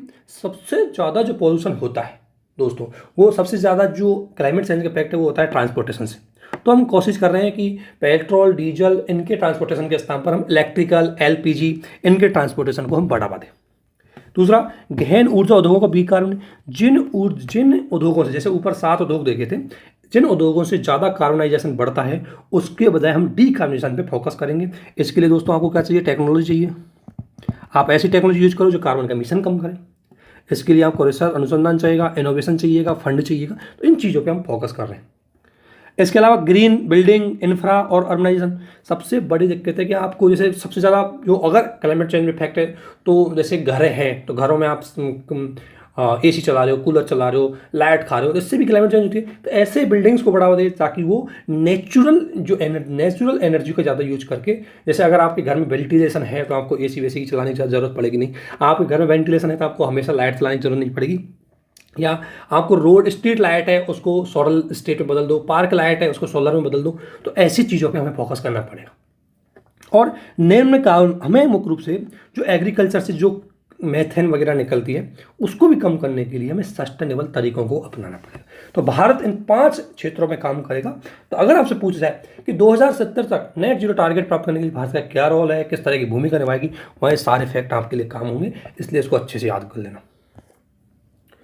अगला प्री का फैक्ट छोटा सा, कि सबसे बड़ा जो सोलर हब है वो कहाँ लगा हुआ है, तो 10 गीगावाट की क्षमता का सबसे बड़ा सोलर हब आपको पता है कहाँ पर है, वो राजस्थान में। और राजस्थान ऑब्वियसली सोलर के लिए राजस्थान में अनुकूल परिस्थितियाँ है, क्योंकि राजस्थान में डेजर्ट एरिया है, तापमान बहुत ज़्यादा पड़ता है, खालिस्तान बहुत ज़्यादा है, जगह बहुत ज़्यादा है, स्पेस बहुत ज़्यादा है, इसलिए आसानी से वहाँ पर सोलर लाइट लगा करके, सोलर पंप लगा करके ऊर्जा जनरेट की जा सकती है। ठीक है, तो राजस्थान में लग रहा है ये आपको याद रखना है। इसके अलावा जन जैव विविधता रजिस्टर, दोस्तों एक नया रजिस्टर डेवलप किया गया है। ये क्या है, कोलकाता में जो जैव विविधता का एक नया रजिस्टर है वो डेवलप किया जा रहा है। इसका मुख्य उद्देश्य इसमें क्या होगा, इसमें सबसे बड़ी बात है कि किसी क्षेत्र विशेष में, कि वहाँ पर कोई क्षेत्र है, वहाँ पर जैव विविधता कितनी है और लोग भी कितने हैं उसके आसपास, इनका डेटा है, उसको इसके अंतर्गत कंपलसरी किया गया है। और ये मुख्य रूप से जैव विविधता प्रबंधन समिति है। तो ये जैव विविधता प्रबंधन समिति ये लोकल एरिया पर एक कमेटी होती है, जिसको जैव विविधता एक्ट आया था दोस्तों 2002 का, उसके अंतर्गत जिस एरिया में प्रत्येक स्थान जहाँ पर जैव विविधता भी है और वहाँ पर लोग भी रह रहे हैं, तो वहाँ ऐसी स्थिति में वहाँ के लोकल एरिया की कमेटी बनाई जाएगी ताकि वो बायोडाइवर्सिटी को संरक्षण रख सके। उसे बोलते हैं जैव विविधता मैनेजमेंट कमेटी। ठीक है, इतना सा छोटा सा आपको ध्यान रखना है। इसके अलावा ये प्री का फैक्ट है, रामगढ़ बिस्दारी टाइगर रिजर्व, सबसे पहले क्वेश्चन यही आ सकता है कहाँ पर है, राजस्थान में है दोस्तों। तो हाल ही में ये वन्यजीव अभ्यारण्य से इसको टाइगर रिजर्व में परिभाषित किया गया है। पहले वन्यजीव अभ्यारण्य था, अब टाइगर रिजर्व में। दोनों में दिक्कत क्या है, अंतर दोनों बेसिकली है कि वन्यजीव में वन्यजीव के अंतर्गत पेड़ पौधे जीव जंतु विभिन्न प्रकार के सभी का संरक्षण किया जाता है, और टाइगर रिजर्व में संरक्षण सबका करेंगे, लेकिन टाइगर की सुरक्षा पर ज़्यादा फोकस किया जाता है। ठीक है, और अगर टाइगर रिजर्व की बात करें तो राज्य सरकार द्वारा इनको अनुसूचित किया जाता है, और राज्य जो बाघ संरक्षण प्राधिकरण है उसकी सलाह से 1972 का जो एक्ट है इसके अंतर्गत इसको निर्धारित किया जाता है। एक क्वेश्चन ये आ सकता है इस प्री में कि किस तरीके से इसका डिसाइड करते हैं, तो स्टेट अनाउंस करती है, नेशनल टाइगर कंजर्वेशन अथॉरिटी से परमिशन लेनी होती है, और किस एक्ट के अंतर्गत 1972 के वन्य जीव संरक्षण एक्ट के अंतर्गत इसको घोषित किया जाता है। राजस्थान में 4 हो गए अब, पहले रणथंभौर, सरिस्का, मुकंदरा, और चौथा कौन होगा, रामगढ़ बिस्दारी। और टोटल इंडिया में कितने, 52। रामगढ़ बिस्दारी की बात करें तो ये रणथंभौर टाइगर रिजर्व और मुकंदरा टाइगर हिल्स के बीच में ही है। तो ये छोटी सी इन्फॉर्मेशन है जो आपको पता होनी चाहिए, प्री के लिए बहुत इंपॉर्टेंट है। इसके अलावा ये तो मे की खबर बता रहा हूँ मैं, हाल ही प्रधानमंत्री आपको पता है कि नामीबिया है से हम जो चीता लेके आए हैं उनको अभी दक्षिण अफ्रीका, और नामीबिया से जो चीता लेके आए हैं उनको अभी महाराष्ट्र के कुन्नो पालमपुर वन्यजीव अभ्यारण्य में उनको शिफ्ट किया गया है। मध्य प्रदेश के जो ये वन्यजीव अभ्यारण्य इसमें शिफ्ट किया गया है। और इसका रीज़न क्या है कि ये जो बाघ है, मतलब ये जो टाइगर्स है जो चीता लेके आए हैं, इन चीताओं के लिए अनुकूल परिस्थितियाँ यहाँ पर पाई जाती है, इनको ये किया गया है। तो अब इस चीता के बारे में बेसिकली आप जानकारी ले सकते हैं। तो सबसे बड़ी बात है, चीता विश्व की एकमात्र ऐसा वन्यजीव अभ्यारण्य जिसकी 4 अन्य प्रजातियाँ भी हैं, ये हैं। और चीता के बारे में इसलिए जानकारी जरूरी है क्योंकि चीता हम लेके आए हैं इस बार दोस्तों, काफ़ी हाईलाइट रहा है, तो पी का क्वेश्चन यहाँ से बन सकता है। ठीक है, इसलिए इस पॉइंट को अच्छे से पढ़ लेना। कहाँ से लेके आए, अफ्रीकन चीता को लेके आए हम। एशियाई चीता तो नॉर्मली है नहीं कि हमारे इंडियन चीता वो खत्म हो गया, तो इनके बारे में देख लेते हैं। चीता आपको पता है मुख्य रूप से खाली शुष्क एरिया, झाड़ीदार एरिया में रहते हैं, घने एरिया में नहीं रह सकता क्योंकि इनको चलने के लिए बहुत ज़्यादा स्पेस की जरूरत होती है, इसलिए घने वनों में चीता कभी नहीं पाया जाएगा। चीता मुख्य रूप से जो छितरे वितरे वो वन होते हैं उनमें पाया जाएगा। ये कीस्टोन प्रजाति है। कीस्टोन प्रजाति मुख्य रूप से अन्य प्रजातियों, इनके रहने से अन्य प्रजातियों पर भी सही इफेक्ट पड़ता है, उनको बनाए रखने के लिए प्रजाति बहुत जरूरी है। ये मुख्य रूप से भारत में अगर बात करें अत्यधिक क्षति 1992 से भारत में 1952 से चीता है वो विलुप्त प्रजाति के रूप में घोषित कर दिया गया, इसलिए इन चीताओं को लाया गया है। जल की आवश्यकता इनको बहुत कम होती है। चीता विश्व में सबसे तेज गति से दौड़ने वाला स्थलीय स्तनपायी है, सबसे तेज गति से दौड़ता है। अगर 2 अफ्रीका चीता की बात करते हैं, वल्नरेबल मतलब रिस्क कम है इसकी, अब ये बहुत संख्या में पाए जाते हैं। और एशिया चीता है क्रिटिकल इंडेंजर में है, ये बहुत खराब स्थिति है। तो भारत में से खत्म हो ही गए थे, तभी लेके आए इनको दूसरी जगह से। स्थानांतरण करने का महत्व यह है कि दोस्तों फ्लैक्स मैंने बताया था कि कीस्टोन प्रजाति है, अन्य प्रजातियों पर भी सकारात्मक प्रभाव बनाए रखती है। वहाँ के एनवायरमेंटल, वहाँ की घास फूस, बायोसिस्टम सबको बनाए रखने में इसका रोल होता है। इसकी वजह से इसको लाया जाना बहुत जरूरी होता है। और इको टूरिज्म बढ़ता है, आपको पता है लोग चीता देखने के लिए ही जाते हैं। रणथंभौर में क्यों जाते हैं, चीता देखने के लिए, टाइगर देखने के लिए, तो इसके लिए हमें ये बहुत ज़रूरी था। तो ये बेसिक सी इन्फॉर्मेशन इसको जरूर याद करना है, प्री में क्वेश्चन आने की पूरी संभावना है, क्योंकि इस बार प्राइम मिनिस्टर ने इसको यह बहुत हाईलाइटेड रहा है इसकी वजह से। इसके अलावा एक छोटी सी स्टडी है जो आपको पता होनी चाहिए। लेसेंट एक स्टडी करता है, आपको पता है लेसेंट ने एक स्टडी की है, और लेसेंट ने स्टडी करके बताया गया कि 2019 में 6 में से 1 मौत हो रही है, उसका मेन कारण है पॉल्यूशन। तो पॉल्यूशन की वजह से मौत हो रही है। जब भी पॉल्यूशन का कोई आपको फैक्ट डालना हो तो वहाँ इस फैक्ट को आप यूज कर सकते हैं। भारत में वायु पॉल्यूशन की वजह से 9.8 लाख, और विशेषकर जो पार्टिकुलर मैटर्स है इनकी वजह से, ऑब्वियसली पॉल्यूशन से शीशा जाता है, शीशा की वजह से श्वास से संबंधित बीमारी, हार्ट से संबंधित बीमारी हो जाती है और व्यक्ति की मौत हो जाती है। ये बेसिक सी चीज़ें आपको थोड़ा सा ध्यान रखना है। इसके अलावा इंटरनेशनल डार्क स्काई वीक है, तो ये पूछ सकते हैं कब मनाई गई, तो 20 अप्रैल से 30 अप्रैल के बीच में है, इसको मनाया गया था। दोस्तों ध्यान रखना, आजकल यूपीएससी भी डे से संबंधित स्टेटमेंट दे देता है, वीक से संबंधित स्टेटमेंट देता है, और हम उस स्टेटमेंट को कई बार गलत कर देते हैं क्योंकि हमें पता नहीं होता। तो यूपीएससी स्टेट पीसीएस में तो क्वेश्चन पूछते ही हैं, यूपीएससी यहाँ से क्वेश्चन पूछने लग गई, इसलिए इन छोटी छोटी चीज़ों को आपको ध्यान में रखना है। और इसमें कुछ नहीं, ये एक वार्षिक कार्यक्रम जो प्रकाश पॉल्यूशन, जो हम जो कृत्रिम प्रकाश को जनरेट करते हैं, इससे वजह से जो नुकसान होता है उसको ज़्यादा हाईलाइटेड इसमें किया गया है, बस उस पर फोकस करेंगे। जैसे आपको पता है हम ये सर्केडियन रिदम तो आप जानते होंगे कि नॉर्मली भाई दिन के समय दिन और रात के समय रात होनी चाहिए, यानी कि रात के समय अंधकार होना चाहिए। कुछ जीव जंतु ऐसे होते हैं जिनको रात के समय अंधकार चाहिए क्योंकि वो नेचुरली प्रोसेस उनकी बनी हुई है, बायोलॉजिकल जो क्लॉक है उनकी इसी तरीके से बनी हुई है। लेकिन हम खुद सिंथेटिक, जैसे हम बात करें चीन सिंथेटिक जो सोलर वो बना रहा है, सूर्य बना रहा है, कृत्रिम सूर्य बना रहा है, तो उससे क्या है कि रात में भी सूर्य होगा, दिन में भी सूर्य होगा, तो बेचारे रात को रहने वाले जो प्राणी उनको नुकसान हो जाएगा। उसी की बात इसने किया। इसके अलावा क्लाइमेट इमरजेंसी क्वेश्चन आता है कि क्लाइमेट इमरजेंसी क्या है, कि क्लाइमेट की वजह से नेशनल इमरजेंसी अनाउंसमेंट करनी पड़े। जैसे बहुत ज़्यादा सूखा पड़ रहा है, बहुत ज़्यादा टेम्परेचर बढ़ गया, किसी एरिया में हीट वेव चल गई, साइक्लोन आ गया, तो हम उस सिचुएशन को संभालने के लिए हमें क्लाइमेट एनर्जी घोषित करनी पड़ती है, क्लाइमेट इमरजेंसी घोषित करनी पड़ती है, क्लाइमेट इमरजेंसी। क्लाइमेट इमरजेंसी ये ध्यान रखना, वानुअतु एक देश है उसने इसको घोषित किया है हाल फिलहाल में। और वानुअतु का है, ये दक्षिणी पश्चिमी प्रशांत महासागर का क्षेत्र है, स्पेशली ऑस्ट्रेलिया के ऊपर की साइड देखेंगे हम, उधर पड़ेगा, तो वहाँ पर ये देश आता है, इसको जरूर देखना है आपको, ठीक है। और सबसे पहले अगर बात करें 2019 में यूनाइटेड किंगडम ने भी पर्यावरण और जलवायु परिवर्तन की घोषणा करने के लिए प्रथम राष्ट्रीय सरकार बन गई। सबसे पहले किसने किया था? यूनाइटेड किंगडम की सरकार ने, है ना। और जलवायु ऑब्वियसली क्लाइमेट इमरजेंसी की कोई स्पेशल डेफिनेशन तो नहीं है, लेकिन ये माना जाता है कि जब जलवायु और पर्यावरण से संबंधित सरकार इन नीतियों को ध्यान में रख करके कोई चीज़ डिसाइड नहीं कर पाती है, कोई राजनीतिक निर्णय नहीं ले पाती, कोई इशूज आ जाते हैं सरकार को, यानी सरकार की पूरी नीतियों में जलवायु और परिवर्तन आ जाता है, तो उसको आपातकालीन सिचुएशन में, आपातकालीन इमरजेंसी सिचुएशन कोई चीज़ पे हम फोकस करते हैं दोस्तों, और उस पर ज़्यादा फोकस करने लग जाए तो उसको बोलते हैं क्लाइमेट इमरजेंसी। ये पीछे के छोटे छोटे फैक्टर, जैसे वर्ल्ड फूड प्राइज, जब भी कोई प्राइज है उसके बारे में आपको जानना है तो सबसे पहले ध्यान रखना है कि ये कौन संस्था देती है। पीढ़ी के लिए ज़्यादा आता है ये क्वेश्चन, कौन संस्था देती है, किसको मिला है और किस क्षेत्र में मिला है। 3 चीज़ें किसी भी अवार्ड से संबंधित आपको पता होनी चाहिए। तो नासा में कार्यरत एक जलवायु वैज्ञानिक ने, यानी कि किसको मिला है कि नासा का एक क्लाइमेट साइंटिस्ट है, उसको ये मिला है खाद्य पुरस्कार मिला है, खाद्य पुरस्कार उसने जीता है। मुख्य रीजन क्या है, अब ये बताओ कि नासा के जो साइंटिस्ट है उसको कैसे मिला है, तो रीज़न क्या है कि दोस्तों उसने क्लाइमेट से संबंधित कुछ रिसर्च किए और उससे बहुत बढ़िया मात्रा में उसने ये पहचान किया कि भाई क्लाइमेट की वजह से ये चीज़ें नुकसान हो रही है, इससे खाद्य सुरक्षा को नुकसान पहुंच रहा है, और इन चीज़ों पर लेकर के उसने यह अध्ययन किया, उसी के आधार पर उनको क्या दिया गया, प्राइज दिया गया। और ये प्राइज की अगर बात करें, इस प्राइज को नोबेल शांति पुरस्कार विजेता नॉर्मन बोरलॉग ने 1986 में इसको स्थापित किया गया था। इसका उद्देश्य है कि मुख्य रूप से ये था कि जो वैज्ञानिक खाद्य की गुणवत्ता और उसको सुधार में महत्वपूर्ण भूमिका निभा रहे हैं उनके लिए चीज़ दी जा रही है। तो सबसे बड़ी बात है कि वर्ल्ड फूड प्राइज अगर बात करें तो वर्ल्ड फूड प्राइज की अगर मैं बात करूं तो उसको आपको देख लेना है एक बार कि ये किसको मिला है और कौन देता है इसको। वर्ल्ड फूड प्राइज जो संस्था है वो इसको देती है। तो ये क्वेश्चन आपको कई बार न्यूज़ में देखने को मिलेगा, ठीक है ना।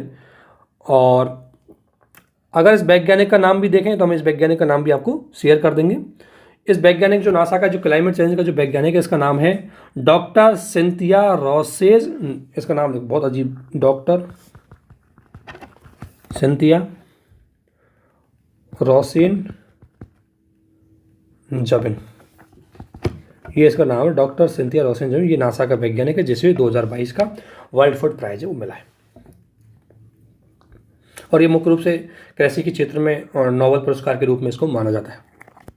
इसके अलावा fostering effective energy transaction report, ये किसके द्वारा, ये इसमें एक चीज़ ध्यान रखनी है तुम्हें, आप लोगों को सबसे बड़ी ध्यान रखनी है कौन जारी करता है, ये इंपॉर्टेंट फैक्टर है। बाकी तो आप इसमें समझ सकते हैं कि ऊर्जा ट्रांजेक्शन रिपोर्ट क्या बात करती है कि हम रिन्यूएबल एनर्जी की ओर अपने आप को ट्रांजेक्शन कर रहे हैं, किससे, फ्यूसल एनर्जी से, जो जीवाश्म एनर्जी से अगर रिन्यूएबल एनर्जी की ओर जाएंगे तो ये जो फेज है इसको बोलेंगे हम ट्रांजेक्शन, जो एनर्जी ट्रांजेक्शन फेज।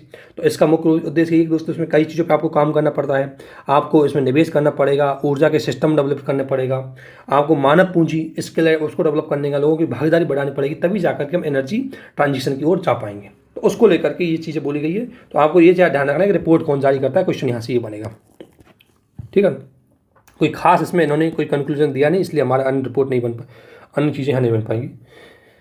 इसके अलावा भारत सरकार के द्वारा बहुत सारे प्रयास रिन्यूएबल एनर्जी के लिए किए जा रहे हैं। एक प्रयास भारत सरकार ये कर रही है कि आपको पता है कि विद्युत और नवीनीकरण ऊर्जा उपकरण है, जो रिन्यूएबल एनर्जी के जितने इक्विपमेंट है, सबसे बड़ा लैकुना क्या है कि हम इनको आयात करते हैं। तो इसको आयात करने से हमें बहुत बड़ा नुकसान होता है, क्योंकि एक तो इनमें विश्वास कम रहता है, दूसरी बात हमारा बीओपी और नकारात्मक चला जाता है, बैलेंस ऑफ पेमेंट। तो सरकार ने बोला है कि आत्मनिर्भर भारत प्रोजेक्ट के अंतर्गत अगर हमें आत्मनिर्भर बनना है तो रिन्यूएबल एनर्जी के इक्विपमेंट को हमारे यहाँ ही मैन्युफैक्चर किया जाए। इसके लिए भारत सरकार द्वारा विद्युत और नवीनीकरण ऊर्जा उपकरणों के लिए एक योजना लाई गई है। इस योजना को मुख्य रूप से विद्युत मंत्रालय और नवीन ऊर्जाकरण मंत्रालय दोनों ने इसको प्रस्ताव रखा है।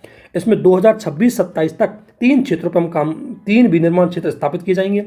2 क्षेत्रों में ब्राउन फील्ड और एक ग्रीन फील्ड। मुख्य रूप से ग्राउंड फील्ड और ग्रीन फील्ड का मतलब है कि ब्राउन फील्ड का मतलब वो क्षेत्र पहले से ही चल रहा है, उसी में नया हम चीज़ें लॉन्च करेंगे, और ग्रीन फील्ड का मतलब है कि नई इकाई, नई यूनिट डेवलप करेंगे। तो उस पर पूरा फोकस किया जाएगा। इसके इक्विपमेंट को बढ़ावा देने के लिए सरकार द्वारा निजी कंपनी उनको आमंत्रित किया जाएगा, उनको विभिन्न प्रकार की सब्सिडी वो दी जाएगी, उनको इकोसिस्टम, इनको सेंसिटिव क्षेत्रों से इनको दूर रखा जाएगा। ऑब्वियसली चिन्हित स्थान डिसाइड किए जाएंगे, और इसमें कहा गया कि राज्य सरकार की हिस्सेदारी भी इनमें होनी चाहिए।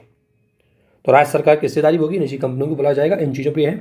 और योजना का महत्व है कि इसमें मैन्युफैक्चरिंग की लागत कम होगी, क्योंकि गवर्नमेंट का सपोर्ट मिलेगा, देश का व्यापार घट और व्यापार घाटा कम होगा। ऑब्वियसली हम आयात करते हैं जो इक्विपमेंट है, तो बीओपी घटेगा, आयात पर निर्भरता कम होगी, और इस तरीके से हमारे यहाँ आत्मनिर्भर भारत प्रोजेक्ट है वो भी आगे बढ़ेगा।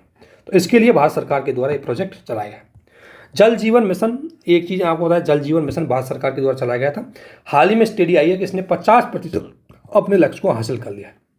तो सबसे पहले ये क्वेश्चन आपके लिए इसलिए जरूरी दोस्तों, फैक्चुअल इन्फॉर्मेशन इसमें बहुत सारी चीज़ें हैं वो देखनी है आपको। तो जल जीवन मिशन की अगर मैं बात करूं, सबसे पहले आपको ये देखना है जल जीवन मिशन क्या है।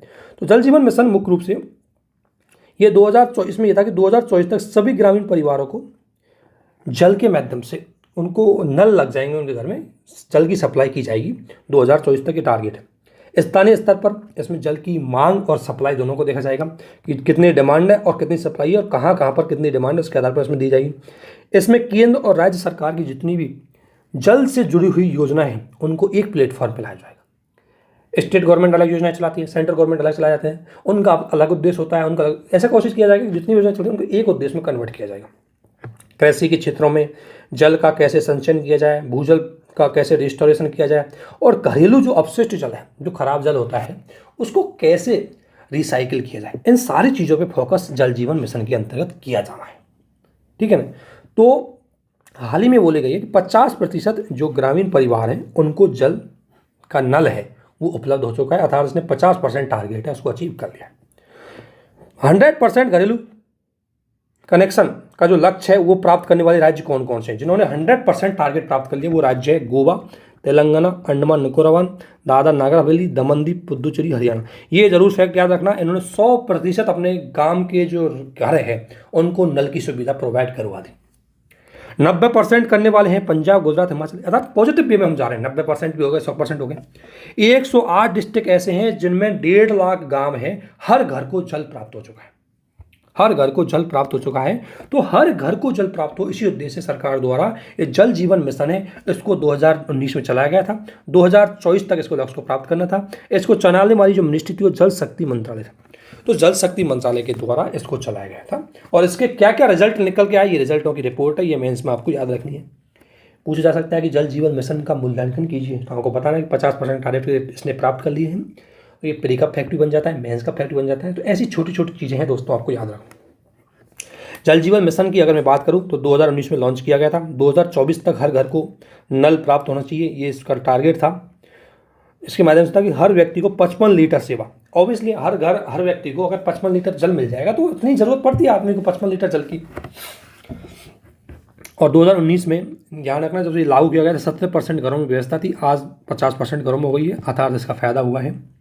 इस मिशन में पंचायती राज संस्थानों को भी शामिल किया गया था। इसमें जो फंडिंग है, ध्यान रखना 2 स्कीम होती है, एक होता है केंद्रीय स्कीम, इसे बोलते हैं सेंट्रल स्कीम, और एक होती है केंद्रीय प्रायोजित स्कीम।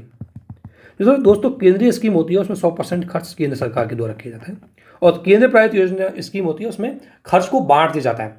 जैसे नॉर्मल स्टेट है, जिनको सामान्य स्टेट की श्रेणी में रखा जाता है, उनको 50% सेंट्रल गवर्नमेंट खर्च करेगी और 50% स्टेट गवर्नमेंट खर्च। कुछ राज्य ऐसे हैं जिनको विशेष स्टेट का दर्जा किया है, उनमें 90% सेंट्रल गवर्नमेंट करेगी, 10% स्टेट गवर्नमेंट करेगी। और कुछ राज्य ऐसे जिनमें विधानसभाएं नहीं है, केंद्र शासित प्रदेशों में, जहाँ केंद्र शासित प्रदेश जिसमें विधानसभा है वहाँ तो ये टारगेट चलेगा, और जहाँ विधानसभा नहीं है वहाँ 100% कौन खर्च करेगा, सेंट्रल गवर्नमेंट। तो ये तो आपको कोई भी केंद्र प्रायोजित योजना है उसमें इसी तरह का खर्च स्ट्रक्चर किया जाता है, हमेशा ध्यान रखना। अगर कोई सामान्य राज्य तो 50%, अगर कोई विशेष राज्य 50-90-10%, और अगर कोई यूनियन टेरिटरी है जिसमें विधानसभा नहीं, फॉर एग्जाम्पल चंडीगढ़, अंडमान निकोबार हवाई, तो इनमें विधानसभा नहीं है, 100% जो खर्च होगा वो सेंट्रल गवर्नमेंट ही करेगी। इसके अलावा भारत टैप की अगर मैं बात करूँ तो ये किस मिनिस्टर ने स्टार्ट किया गया है, शहरी एवं कार्य जो आवासन मिनिस्टर है उसके द्वारा किया गया है। कि अटल 2.0 का ही एक पार्ट है, और इसका मुख्य उद्देश्य यह है कि कम जल प्रवाह वाले क्षेत्र में सैनिटरी बड़े पैमाने पर उपलब्ध कराए जाएंगे, और इस स्रोत में जल की खपत काफ़ी कम की जाएगी, है ना। यानी कि टैप ये नल है वो प्रोवाइड करवाए जाएंगे इनको, ताकि इस तरीके से हो कि सुरक्षा भी हो, ऊर्जा भी बचे, तो काफ़ी चीज़ों पर फोकस किया जाएगा। इसका उद्देश्य है कि प्रति वर्ष 500 करोड़ लीटर जल है उसको बचाने के लिए चालू किया गया है। इसमें महिलाओं की भागीदारी को बढ़ाया जाएगा, ऐसे टैप है इनको डेवलप किया जाएगा, बनाया जाएगा, उसके लिए ये चीज़ें चलाई गई है। अमृत 2.0 सभी जानते होंगे आप, ये कोई बड़ी बात नहीं है। ये छोटे छोटे मिशन है जो आपको हर जगह घूमते हुए मिलेंगे, तो इसलिए एक बार इनको अच्छे से पढ़ लो, आपको बार बार इनकी पढ़ने की कोई ज़रूरत नहीं है।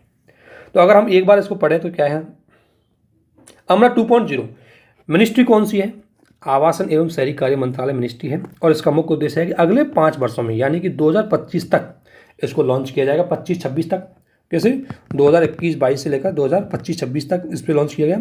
इसका मुख्य उद्देश्य यह है कि शहरी क्षेत्रों में, ध्यान रखना, जल जीवन मिशन ग्रामीण क्षेत्रों की बात कर रहा था, ये शहरी क्षेत्रों में सभी घरों को 100% जल की पूर्ति करने के लिए अमृत 2.0 चलाया गया है। इसमें एक चीज़ फोकस किया जाएगा, जितने भी जो इक्विपमेंट लगेंगे उसके लिए वो भारत के स्टार्टअप के द्वारा ही या भारत के उद्यमियों द्वारा ही बनाए जाएंगे, तो अर्थात इसमें आत्मनिर्भर भारत को बढ़ावा मिलेगा। और प्रत्येक सिटी है, हर शहर में एक balance plan, city water balance plan बनाया जाएगा, यानी कि जो अपशिष्ट जल आएगा उसको वहाँ स्टोर करके क्या किया जाएगा, रिसाइकिल किया जाएगा। तो ये है अमृत 2.0। 3 चीज़ों फोकस किया जाएगा दोस्तों, हर घर को जल मिले, जल के लिए जो इक्विपमेंट है वो भी हमारे यहीं से बनाया जाए, और हर शहर में एक क्या बनाया जाए, सिटी वाटर बैलेंस प्लान भी बनाया जाए, ठीक है। इसके अलावा SPM 2.0 ये शहरी आवास मंत्रालय के द्वारा लॉन्च किया गया है। इसमें कचरा मुक्त क्षेत्रों में काम करना है, और इसलिए पहले हमारा जो शुरू का जो SBM आया है उसी का ही अपडेटेड रूप है, उसमें फोकस किया गया कि हम सफाई पे फोकस करें, इसमें कचरा प्रबंधन पे फोकस किया जाएगा, ठीक है। इसमें बहुत सारी चीज़ें हैं उन पे फोकस करने, प्लास्टिक पे फोकस किया जाएगा, तो उसके लिए स्वच्छ भारत मिशन 2.0 चला गया। इसके लिए एक छोटा सा स्टोरी आप सुन, मतलब छोटी सी एक पॉइंट है, एक होता है सहभागितापूर्ण सिंचाई प्रबंधन। सहभागितापूर्ण सिंचाई प्रबंधन का मतलब है कि जो सिंचाई इरीगेशन के लिए समस्त हितधारक, चाहे सेंट्रल गवर्नमेंट है, स्टेट गवर्नमेंट है, किसान है, वाटर की सप्लाई करने वाले हैं, इन सभी हितधारकों को, या सोसाइटीज़ है, आसपास के NGOs हैं, सभी मिलकर के इरीगेशन को इस तरीके से बढ़ावा दें कि एफिशिएंसी उसकी बढ़ जाए। वो है पार्टिसिपेटरी इरीगेशन मैनेजमेंट सिस्टम। राष्ट्रीय जल नीति 2002 की आई, उसके बाद अपडेट नहीं हुई, ये ध्यान रखना। उसके अलावा इसमें ज़्यादा खास है नहीं, एक बार देख लेना। इसके अलावा एक छोटा सा और पॉइंट है जो आपको ध्यान रखना है दोस्तों, कि प्रधानमंत्री ने, ये प्री का फैक्ट्री है, प्रधानमंत्री ने कलोल गुजरात में देश के पहले नैनो यूरिया संयंत्र का स्थापन किया। कहाँ पर? गुजरात में पहला नैनो यूरिया संयंत्र।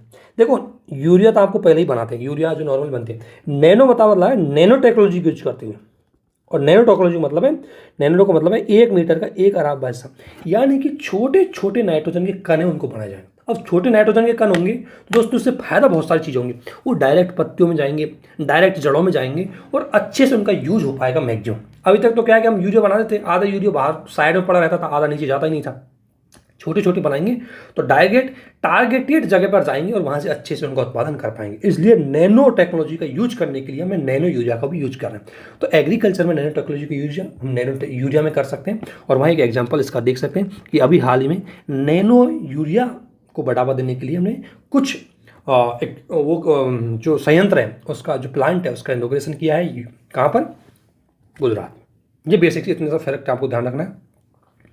और इसके लाभ यही होंगे कि ऑब्वियसली इसमें यूरिया है, पारंपरिक यूरिया की तुलना 25% तुलना अधिक इसमें दक्ष होगा। यानी कि पहले आपको मान लो 1 kg यूरिया चला जाता था, अब उसकी जगह आपको 0.7 की खर्च करना पड़ेगा। इतनी ज़्यादा इसकी इफिशियंसी बढ़ जाएगी। जो 1 kg यूरिया काम करता था वो ये 750 ग्राम यूरिया ही काम करेगा, क्योंकि आधा बेस्ट हो जाता था पहले। अब ये छोटे छोटे कण होंगे, डायरेक्ट टारगेटेड जगह पे जाएंगे और इससे यूरिया की खपत भी कम होगी। यूरिया खपत कम होगी तो कृषि में उपज में सुधार होगा। यूरिया आयात हम बहुत बड़ी मात्रा में आयात करते हैं तो वो भी कम होगा। सरकार बहुत सब्सिडी देती है वो भी कम होगी। और इससे यूरिया से होने वाले बहुत ज़्यादा, जब हम यूरिया करते हैं आधा ज़मीन पे पड़ा रहता है तो इससे ज़मीन का नुकसान होता है, वो नहीं होगा, क्योंकि जब कम यूज करेंगे तो कम नुकसान होगा। तो इससे बहुत सारे उत्पादकता, भूमि की उपजाऊता, किसानों की सब्सिडी, किसानों का खर्चा, सरकार की सब्सिडी, ये सारी कम हो जाएंगी। तो इसलिए नैनो टेक्नोलॉजी का यूज करके हम यूरिया को बढ़ावा देने की बात कर रहे हैं। इसके अलावा नैनो टेक्नोलॉजी कृषि में तो बहुत ज़्यादा यूज करते हैं। हम आगे पढ़ेंगे टॉपिक स्पेशली एग्रीकल्चर में यूज इन नैनो टेक्नोलॉजी, वहाँ अच्छे से देखेंगे इसको आजू। इसके अलावा नेक्स्ट अगर टॉपिक हम पढ़े, छोटे 2 टॉपिक और घटे इनको देख लेते हैं। आपको पता है कि बंगाल की खाड़ी में तूफान आते हैं और बंगाल की खाड़ी में आने वाले तूफान मुख्य रूप से उष्णकटिबंधीय तूफान होते हैं। उष्णकटिबंधीय तूफानों की विशेषता होती है, इनकी विशेषता होती है कि ये क्षेत्र में तापमान ज़्यादा हो जाता है और तापमान जगह से ज़्यादा होने की वजह से, है ना, वायु ऊपर की ओर आरोहण होने लगती है। और वायु जब ऊपर की ओर आरोहण होने लगेगी तो ये एक लो प्रेशर का क्षेत्र बनेगा, तो वायु घूमना चालू कर देगी हाई प्रेशर से लो प्रेशर की, ठीक है ना। तो इस प्रकार से वहाँ क्या बन जाता है, साइक्लोन की सिचुएशन बन जाती है, ठीक है ना। तो अब ये कैसे बनता है, हमारा एक साइक्लोन वाला टॉपिक है जिसमें उष्णकटिबंधीय साइक्लोन हम पढ़ाएंगे, बहुत विस्तार से उसमें हम चीज़ें पढ़ाएंगे, वहाँ बताएंगे उष्णकटिबंधीय साइक्लोन क्यों बनते हैं। लेकिन बेसिक सी परिभाषा है, यूपीएससी ने यहाँ प्री में क्वेश्चन पूछा था एक बार कि उष्णकटिबंधीय चक्रवात के लिए कौन कौन सी सिचुएशन होनी चाहिए। तो दोस्तों एक टेम्परेचर होना चाहिए, क्योंकि टेम्परेचर होगा तभी वायु ऊपर की ओर जाएगी। दूसरा कैरोलिसिस बल होगा। कैरोलिसिस बल से क्या होता है कि कोई भी कैरोलिसिस बल का ये थ्योरी होती है कि कोई भी डायरेक्शन है, कोई वस्तु सीधी डायरेक्शन में जानी चाहिए लेकिन उसको उसकी डायरेक्शन है वो घुमा देता है। विशेषकर नॉर्थ गोलार्ध में अपनी मूल दिशा से दाईं ओर कर देगा और साउथ गोलार्ध में अपनी मूल दिशा से बाईं ओर कर देगा। जैसे कोई चीज़ यूँ जा रही है, ऐसे जा रही है कोई चीज़, अब ऐसे जा रही है, क्या होगा, नॉर्थ गोलार्ध में अपनी मूल स्थिति के दाईं ओर कर देगा, ऐसे कर देगा, सॉरी ऐसे तो जानी चाहिए ऐसे, लेकिन ऐसे। तो ये जो साइक्लोन की स्थिति बनाने में कैरोलिसिस बल बहुत महत्वपूर्ण भूमिका निभाता है, क्योंकि वो हवा को नॉर्थ जो पोलर है, नॉर्थ उत्तरी गोलार्ध है, उसमें राइट साइड घुमा देता है और साउथ गोलार्ध उसमें लेफ्ट साइड घुमा देता है। इससे क्या होता है, कैरोलिसिस बन जाता है। जैसे ऐसे बनेगा कैसे, ये लो प्रेशर हुआ, टेम्परेचर ज़्यादा है, वायु का आरोहण ऊपर चली गई। अब वायु का आरोहण होने के बाद कुछ वायु इधर जाएगी, कुछ वायु इधर जाएगी, लेकिन कैरोलिसिस बल की वजह से वायु नीचे आएगी ऐसे, फिर दोबारा जाएगी, फिर ऐसे, तो ऐसे बन जाएगा ऐसे। तो ऐसे इसकी क्या हो जाता है डायरेक्शन, तो यहाँ एक साइक्लोन बन जाता है। तो ये साइक्लोन बनता है, इसको बोलते हैं उष्णकटिबंधीय साइक्लोन। और साइक्लोन का जो हिंद महासागर में जो नाम, सॉरी ये क्षेत्र है हमारा बंगाल खाड़ी वाला क्षेत्र, इसमें नाम अलग अलग दिया जाता है। इसकी एक सीरीज बनाई हुई है जिसमें कुछ नाम श्रीलंका देती है, कुछ नाम एक क्या होता है सिक्वेंस बनी हुई है, हर देश में 8-8 नाम देते हैं, कोई 5-5 नाम देता है। और जैसे जिस प्रकार से कोई साइक्लोन आता है उसी सीरीज में से एक नाम उठा लिया जाता है। जैसे क्रोध किसको दिया है, श्रीलंका के द्वारा दिया गया है, ठीक है ना। और ये आसान भी एक क्या है, चक्रवात है, तूफानी चक्रवात है। तो जो आसान है ये भी एक चक्रवात का नाम है जो श्रीलंका ने दिया है, जिसको सिंहली भाषा में इसका मूल अर्थ, आसानी का मूल अर्थ होता है, आसानी का मूल अर्थ क्रोध होता है। और क्रोध मतलब वो चीज़ बहुत ज़्यादा गुस्से में है, उसे वायु है वो अपना गुस्से वाला रूप धारण कर लेती है, मतलब बहुत तीव्र हो जाती है, उससे होता है। और इसके अलावा भारत द्वारा ये नाम दिए गए, याद रखना, ठीक है ना। और आसानी के बाद बनने वाले, आसानी के बाद एक शतरंग नाम का चक्रवात बना, उसको थाईलैंड के द्वारा दिया गया। ये नाम थोड़े से स्टेट पीसीएस में कई बार यूपीएससी में स्टेटमेंट के रूप में आ जाते हैं, तो ये आपको ध्यान रखने बस। और बंगाल खाड़ी और अरब सागर में जो चक्रवातों का नामकरण 2004 में शुरू किया गया था। चीनी सिंकहोल में प्राचीन वन खोजा गया है। सिंकहोल कुछ नहीं होते, कोई मतलब गुफा है। अब गुफा में या तो कोई गुफा किसी कारण से दब गई तो उसमें होल हो गया, ठीक है ना, तो वो गर्त टाइप में बन जाते हैं। तो उनको बोलते हैं सिंहल। और चीन में मिला है एक सिंहल जो तियान केंग नाम का इसका जगह है, वहाँ पर मिला है। और ये सुअर के गर्त के रूप में भी इसको जानते हैं। और वहाँ पर क्या है कि प्राचीन वन खोजा गया है। जब वो गुफा में जब होल बना, जैसे गुफा बनी हुई थी, अचानक से क्या हुआ कि गुफा की ऊपरी दीवारें टूट गई और उससे होल बन गया। होल बन गए तो नीचे हम जब गए तो फाइंड आउट हुआ कि वहाँ कोई प्राचीन वन था। तो वही चीज़ इसमें है। पेंटालन आर्द्रभूमि, आपने सुना होगा। पेंटालन जो वेटलैंड है बहुत फेमस है दक्षिणी अमेरिका में। ये 3 देशों में फैली हुई है, ब्राज़ील, पराग्वे और बोलिविया। लगभग 1.9 लाख वर्ग किलोमीटर, बहुत बड़े एरिया में फैली हुई है पेंटालन, ठीक है ना। और हाल फिलहाल में यह है कि ताज जल की बहुत बड़ी है और इसको ऐसा मान रहा है कि नष्ट होने का खतरा है। तो चीज़ दान को ध्यान रखनी है क्योंकि बहुत ज़्यादा हाईलाइटेड रही है। तो पहली बात तो ये जो फ्रेश वाटर वेटलैंड है, दूसरी बात ये कहाँ पर है, इन 3 देशों में है, ठीक है। ब्राज़ील, पराग्वे, बोलिविया में फैली हुई है। और विश्व की सबसे बड़ी उष्णकटिबंधीय वेटलैंड है। ये उष्णकटिबंधीय क्षेत्र है, उस पर मुख्य रूप से भूमध्य रेखा के आसपास के क्षेत्र है।